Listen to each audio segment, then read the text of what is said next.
and I am here with his family, and she's the daughter. You are the eldest one, right? Eldest one, okay. No Bodoland. उसमें जितना वो प्यार दे रहा है और दो सिक्किम का लोग जितना देख रहा है उसका प्यार दो दिन रात घूमता है क्या ये दिन रात घूमता अभी तो क्या हो गया पता नहीं बंद है पूरा नोंसोरनो देखायबाय आङो बेनि मा होनो आरो बेयो नै बे लामाया एखे थांनायानो बिथिंहाय hello good morning everyone from Sikkim गासैबो नोंथांमोन आंनि इउट्युब चेनेल नायगिरिफोरखौ आं बरायग्रोना लानाय जाबाय सिगाङावनो दिस इज योर सन अफ बड'लेण्ड ओमफ्राय नै लोगोफोर आं दिनैहाय सिक्किमनिफ्राय ओंखारसिगोन आरोना दिनै न' फारसे एबा बड'लेण्ड फारसे ओंखारलांगासिनो दङ स' सल' राइड आं दाखालियाव जेरैबायदि हारसिं फैदों बिदि हारसिं थागोन दिनैबो ओमफ्राय दिनैहायथ' जेरावबो थाया जाहैबाय थागोनना दा माने मोनसे जायगायावल' हाबना थांगोन बेवहाय सासे राइडार सिक्किमनि जोंनि लोगो दङ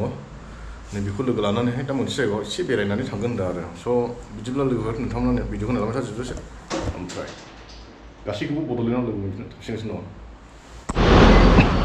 दङ लोगोफोर रेडि जाबाय नै आं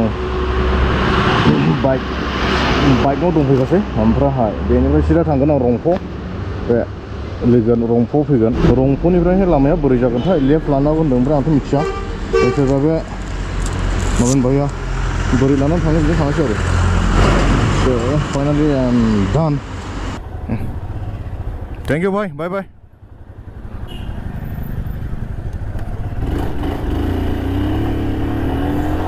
चलो बोडोलैंड अभी चलते हैं अपना घर पे मामी पापा बुला रहा है जल्दीबाजी नहीं है आराम से जाएगा इतना स्पीड चलाने का भी कोई ज़रूरत नहीं है बस घर में तो पहुंचना है ना इसलिए धीरे धीरे जाएगा thank you so much Sikkim I always had a good time in Sikkim whenever I visit Sikkim इसलिए मैं सिक्किम को सबसे अच्छा लगता हूँ मैं मतलब मेरा फेवरेट टूरिस्ट स्टेट सिक्किम ही है और दूसरा कोई नहीं हो सकता है और यहाँ का जितना भी दोस्त लोग हैं सबको थैंक यू कहना चाहता हूँ मैं क्योंकि आप लोगों का प्यार से मतलब मुझे इतना यहाँ पे सुकून मिला है स्पेशली द राइडर्स हमारा ये इस राइडर्स कम्युनिटी में इतना अच्छा बॉन्डिंग होता है ना अगर एक बार हम दोस्त बन गया बस ये ज़िंदगी में कभी नहीं टूट जाता है ज़िंदगी में मैं यही चाहता हूँ कि बस जियो ट्रैवल करो एन्जॉय करो दोस्तों के साथ बेबायदि फुङावहाय नामायफिननो मोजां जायो लोगोफोर हो ट्राफिकआ खम जायो ओमफ्राय बेलासिब्ला बिराद ट्राफिक जायोलै दा एसे खालि खालिनि लामाफ्रा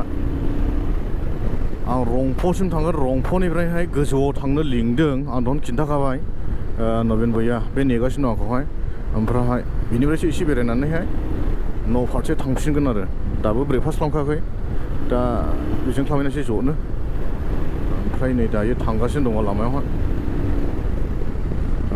आइला ला थारनिफ्रा कार्ब्सखौहाय बिराद मोजां मोनथारोला बिदिखौहाय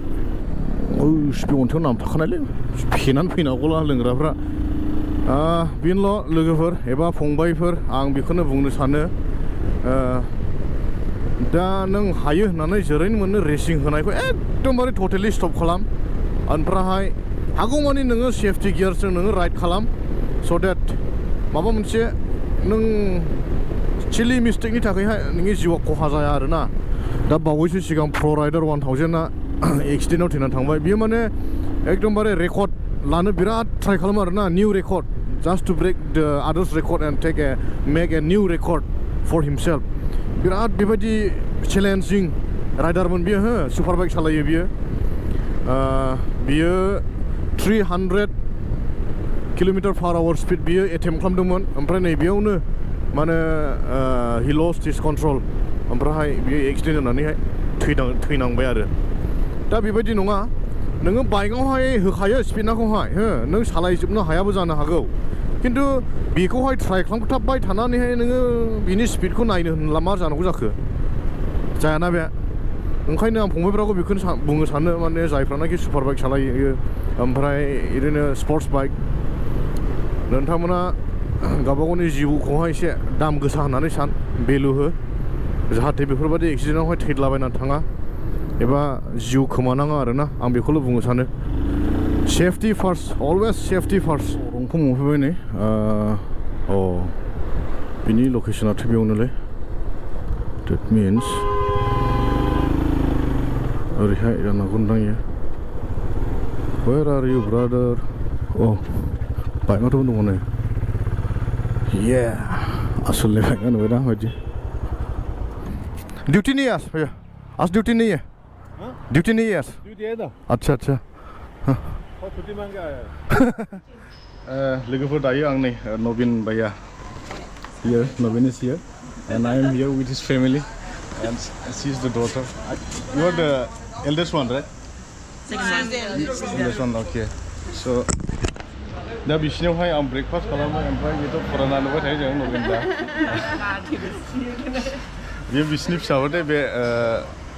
eldest बे गिदिरसिन ओमफ्राय बेयो बाबिजि नवीन भाइया's wife so thank you Navin's family welcome. So this is the first time here actually I know this house but I used to pass this way only before but the thing is that I don't even know this is the Navin's brother's house so ले मोजां मोनदों लोगोफोर सिक्किमावबो माने बेबायदि मानसिफोरखौ लोगो मोननानैहाय माने गोसोआ गोजोननाय मोनो आरो कुछ बोलेगा नहीं तो आ जाओ कभी भी बोडोलैंड में आसाम में हम हैं उधर आ जाओ गुवाहाटी में ठीक है बोंगाईगांव में आराम से गुवाहाटी जाता है अभी से काम चल रहा है ना ओके ओके ओके हम लोग बाय रोड ही जाते हैं ओके ओके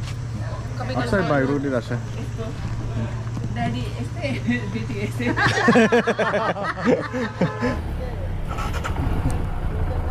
इधर है ना भैया इधर ओके ठीक बाय बाय ठीक लोगोफोरनि दा जों ओंखारबाय बेवहाय फार्स्ट टाइम थांगोन आङो ओमफ्रायहाय जों थांबाय नै बिराद मोजां मानसिलै बियो आं जेब्ला फार्स्ट टाइम लोगो मोनदों माने माबायाव लोगो मोनदोंमोन आं बङाइगावआवहाय लास्ट इयार बेनिफ्रायनो ओरैबायदि लोगो जाबाय बिराद हेल्पफुल मानसिया हो ओमफ्राय बियो जाहैबाय सिक्किम अपेन रड वान्डारार्सनि बियो दा मोनसे जायगायाव बेरायनो लांबाय बियो आंखौहाय नै थांगासिनो दङ जों दायो बे TRK 502 सालायबाय ना हिमालयानबो दङ दस्रा जायगाफ्रावबो बेबायदि गावनि माबा लोगो मोनब्ला एकदम माबा न'खरसेनि मोनहैलाङो बिराद हर थानो थिनदोंमोन दिनै सानसे थादो हर थादो जादोंमोन माबाया बाजैया बे हिन्जावा ओमफ्रायथ' आंनिबो उसुबिदा माखासे खामानि नागारजाया ओंखायनो थानाय हानाय नंला आरो by the way thank you so much brother Novin's family and we had a breakfast also it was a good breakfast so दा लोगोफोरनि बिथिंनि लामाया जों थांगासिनो दङ ओमफ्राय जायगायाथ' गोदान आंनि थाखाय आं थांफेराखै बिथिंहाय वेलकाम टु साउथ सिक्किम लोगोफोर बे साउथ सिक्किम गोग्लैयो नै फार्स्ट टाइम आं साउथ सिक्किमावहाय इस्ट वेस्ट नर्थ गिदिंजोब्बाय खिन्थु साउथनावहाय थांफेराखैमोन so' this is my first visit to South Sikkim we are heading now along with brother Novin I don't know where he is taking me but I'm following him hope the place is good lamaya zigzag बरियालै लोगोफोर दाखालहाय जों बे माबायाव थांब्ला युक्सिमाव थांब्ला नै बिथिंसो ओंखारफैनायसैमोन दां आन्दासावहाय मानो होनोब्ला जों आन्दायनानै हरै थांब्रदोंना जोङो नामसिसो थांबायमोन जों ओरै मालि जानानै थांनाय लामायावहाय फारसेथिं जों लेफ्ट लानांगौ राइट लाब्रनानैहाय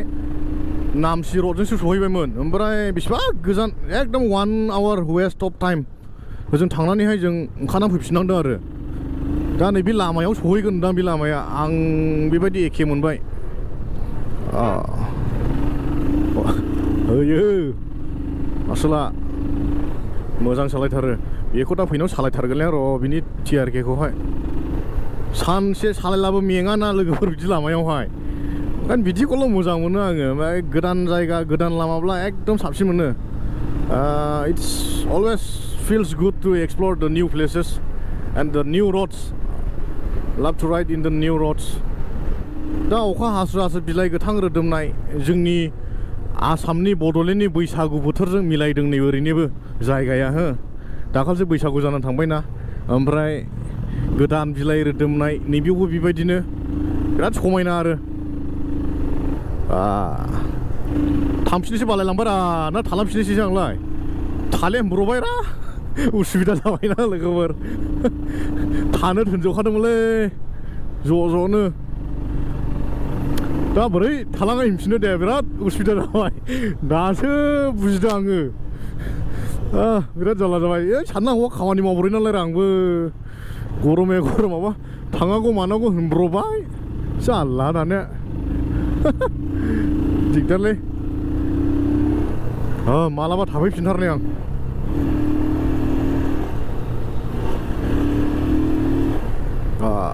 वा बिदि जानांगौलै मांखोगासिनो नै गोजौआवहाय बेवहाय कर्नारिं लानो बरिया जायो महाय फैखोरा लोगोफोर मोजां मार गाज्रि नङा वा नायलाय मोजां जायगायाव लाबोदों आंखौहाय सारा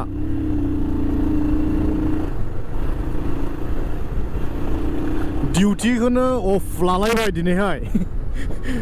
डिउटि दंमोननो ओमफ्राय सुटि लाबाय बियो वा बरिया सिक्किम पुलिस दै दाखालिनि ब्लगावहायबो आं देखायखादोंमोन नोंसिनोहाय बे ASI बियो एसिस्टेन्ट साब इन्सपेक्टर दाखालि डिउटियावनो लोगो लाहैदों आं बेखौहाय दिनै आरोबाव खेबसेबाव नै बिनि न'आव हाबना फैनानैहाय बेरायबावबाय जोङो मोजांलै वा बेखौथ' ओरैबायदि समायना नुहोदों नै केमेरायावहाय बांद्राय मोजां नुनो नागिरला खिन्थु आं लांदां मेगनजों नायबायना आंनि लांदां मेगनजों साबसिन नुयो लोगोफोर दायो नै आं बेखौ सालायनो नागिरदों TRK 502 एसे मजा लानि र' सालायफेराखै आं दिनै फार्स्ट टाइम सालायगोन हो वाव आइस बरिया हट अयथासार गोजौ माथो गारिया जौसिनसो नै हिमालयाननिफ्राय गोगोम मोनखायो एयो हट अयथासारलै लानोसो लुबैनायसै नामारा एसे आनकम्फर्ट मोनो माबाया मा होनो फिदिंनोहाय आयौ हेन्देला हारसिंबो लांलायलाय मोनो माथो होरनो वाव बिराद गोजौ मोनो नै आथिङा थं थंनो गावबो गोजौना ओंखाम बरिया सालायनो हायो बियो गिदिंनायाव एसे माबा जागोनलै माबा मोनाखै मा होनो कम्फर्ट मोनाखै आं केमेरा एंगेला माबायदि जादोंथाय बे बाइकजोंहाय नोंथांमोना एसे सुद्रायनानै लादो एंगेला मोजां नुवाखैब्ला आयौ टार्निंआव हारसिं फिदिङो नै सुथि टार्निंआव एसे बोखेलानो हेन्देला हारसिं फिदिंलाङो मारैथो गारियानो खरालै गलासोलै गिदिङो गिथावथावलायलायसै नै आगे जायो भैया दाजु वाव सहैनोसै खोमालै जायगायावहा बाइकआखौनो मोजां मोनबोबायलै आङो लोगोफोर सालायनोहाय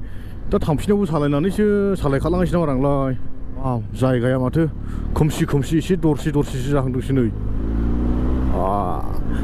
बिदि लामायाव बे बाइकजों वा हा है माबा थाथ'ना होयोब्रा ओरैनोखि हाजोआ उल्थाब्ला बोरैबा मोनखायो आङो जोंनि साइडजोंहाय दा नै हाजोआ आगदाजों थाबाय जों आगसिजों सालायनांगौ बिदियाव गिनाय मोनोथ' आं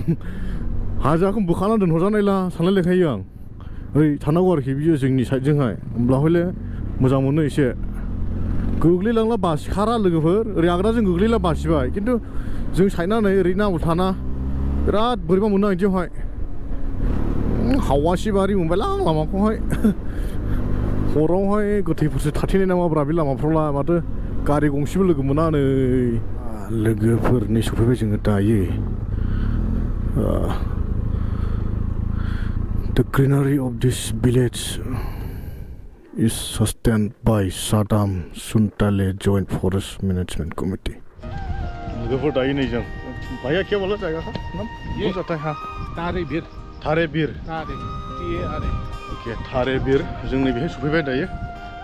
along with नवीन भैया दा नोंथांमोननो बेनिफ्राय जों भिउसखौ देखायगासिनो दङ नायलांबाय था दिखाना कालिम्पोङ यहाँ से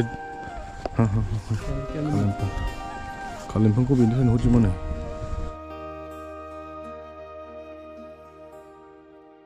जोंबो बेरायगासिनो दं लोगोफोरनि दायो बेहाय बेनि इन पइन्टआ बै हाजो जावख्लाबनानै बेसिम आरो बेसिम थाङाबो जानो हागौलै एसे मेंनाय मोनो माथो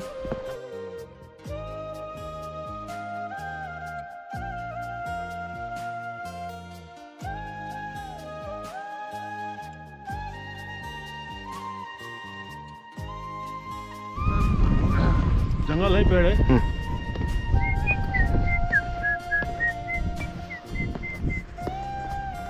पहाड़ में बहुत जल्दी थक जाता है मुझे बहुत अच्छा जगह में लेके आया नवीन भैया मुझे थैंक यू भैया अच्छा लगा ओरैहाय फैग्रा बेनि स्टेपजोंहाय बिराद गोजानजों थांजोबनो हायाखिसै थाबायनो हायाखिसै अगर बाइक का थोड़ा रास्ता होता है ना भैया अच्छा हो जाता है ना वहाँ तो आता है उधर से दिन रात घूमता है क्या ये अभी तो क्या हो गया पता नहीं बंद है पूरा अभी नहीं घूम रहा है बे गिदिंबाय थायो नोङो बे गिदिंला लाइटजों उन्दु बेहाय ओमफ्राय दा गिदिंनाय बुस्थुआ मा जाखो मिथिया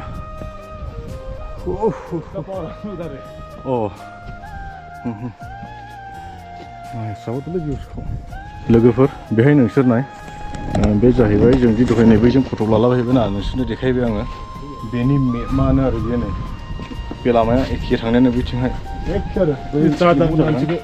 चारधाम है हाँ हाँ हाँ ये नामची का है अच्छा नामची ये कहाँ पे है रोपवे नामची में नामची में बेनो आरो ना ज' लोगोफोर बिदिब्ला नै जों ओंखारफिननोसै दायो अभी चलते हैं भैया ठीक है बाय बाय बिसोरो बेनि स्टाफ नै brother Naveen's they are the staff of brothers Navin and we are heading back now on the way to Bodoland right from the Tarey Bhir viewpoint via Malli I will be going home we are moving from the another way now अभी अलग रास्ता से जा रहे हैं हम क्योंकि ये भी मतलब वो रास्ता में पहुंच जाता है सो आप लोग देखते रहो अगर वीडियो अच्छा लगा तो लाइक करो कमेंट करो और जिसने अभी तक सब्सक्राइब नहीं किया बस ऐसी छुप छप देख के भाग जाता है ब्लॉग से तो प्लीज़ सब्सक्राइब भी करना ऐसे खाली हाथ मत जाओ थोड़ा अपना भाई को भी अपना सानो बोडोलैंड को भी सपोर्ट कीजिए क्योंकि आप लोगों का सपोर्ट मुझे बहुत ज़रूरी है आप लोगों का वजह से इस स्टेज तक पहुंचा मैंने इतना सब्सक्राइबर लेकर अगर आप लोग सपोर्ट नहीं करेगा बस मैं भी क्या करूँ बंद कर दो ब्लॉगिंग बंद करो क्या करना ही तो पड़ेगा ना अगर आप लोग अच्छा नहीं लगे तो so please support me I just need your love and support गोगोम हायलांबायलै स्टैंड अप सालायदों आं गसंनानैहाय नै अफ र'ड आयौ चलते आयो आयो हाय बे मालि बाजार लोगोफोर नै दा मालि बाजाराव ओंखारबाय ब्रेकआ मा जाखो माथो ब्रेकआलाय लुस जाखो आंनिलाय जाबसिनबायलै पाम्प होना जाबसिनबाय नै बे नवीन दानि थानाया बेनो बावनो थायो बियो ओमफ्राय आं दा नैबै थिंखानिगोन जोंबायलै जोंनि दैग्राया बेलेग थाबाय नै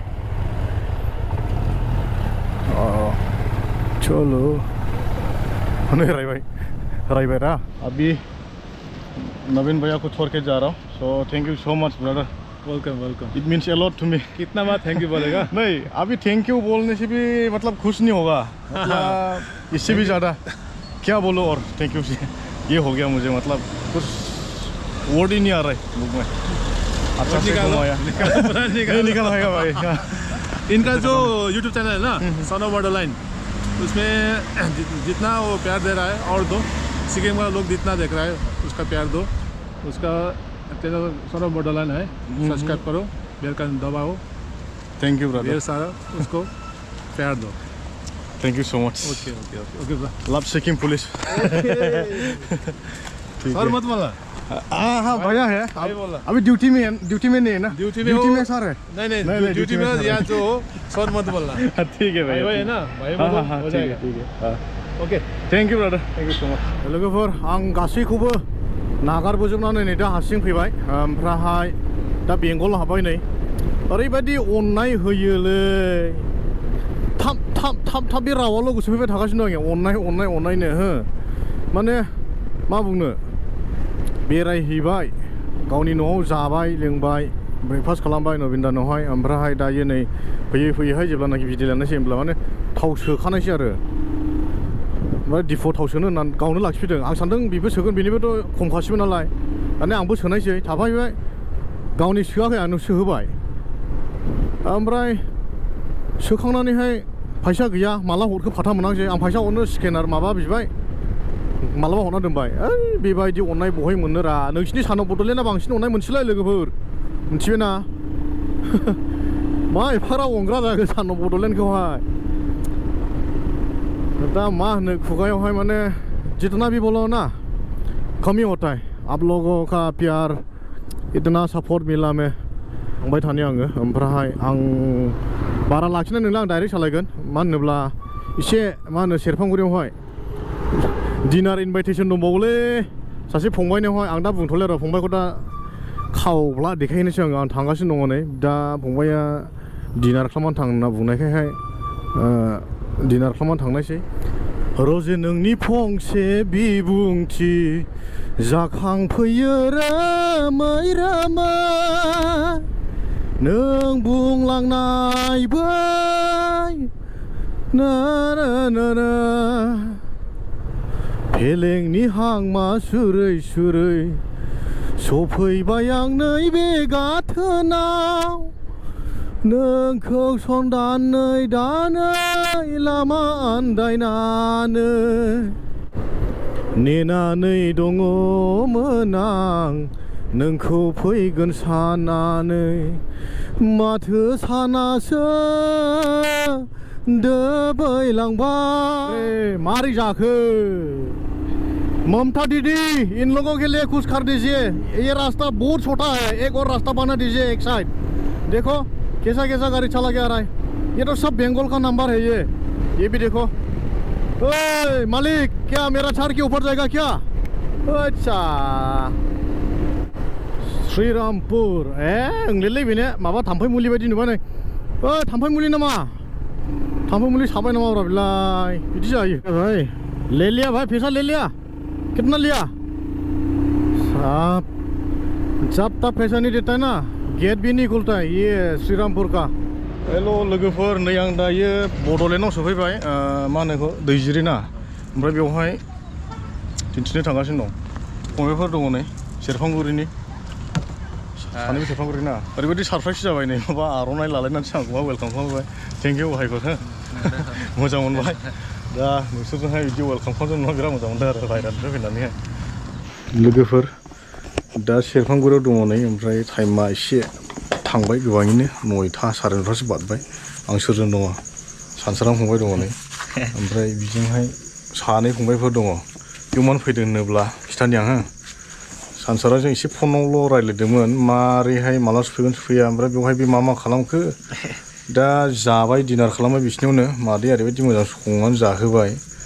अनलाजों दाउजों सबायजों साम'जों अमा दिसि ओमफ्राय दंबावसो नाजों मैथाजों सोरबा मोनजाफैदों खोमा सिक्किमाव एसे आद्रा जाबोबायना बेखौ ओरैबा आरो खबर मोनदों खोमा सानस्राङा दा बहुद फुरा जाफैबाय आरो स' फंबाय मा होननानै दहायनोबा होनो जायखिजाया रोजा साबायखर थाबाय दे आदा मालाबा मोनजाब्ला हामगौ साननानै दं गोसोआवहाय ना थेंकिउसै दे मस्ट वेलकाम ओमफ्राय सानस्रांनि मामि बे नांला मादै थेंकिउसै दे जा गोथाव संनानै जाहोबाय अनलाखौलाय नोङो साबसिन संखायोनो बेहा आं मिथिखाबाय सेरफांगुरियावहाय सासे नै ओरैहाय आदा लोगो मोनदों माबानि उदालगुरियालाय आंनि सेकेन्ड हम टाउन होनजायो आदा मिथिबायना दहाय नोंजों एसे रायलायखाबाय थांबाय होफिननो रोङा उदालगुरिनिबो सेरफांगुरियाव लोगो मोननानै बिराद मोजां मोनबाय आङो थेंकिउ आदा हो थांसिगोन दायो उनाव लोगो मोनो फैबा थेंकिउ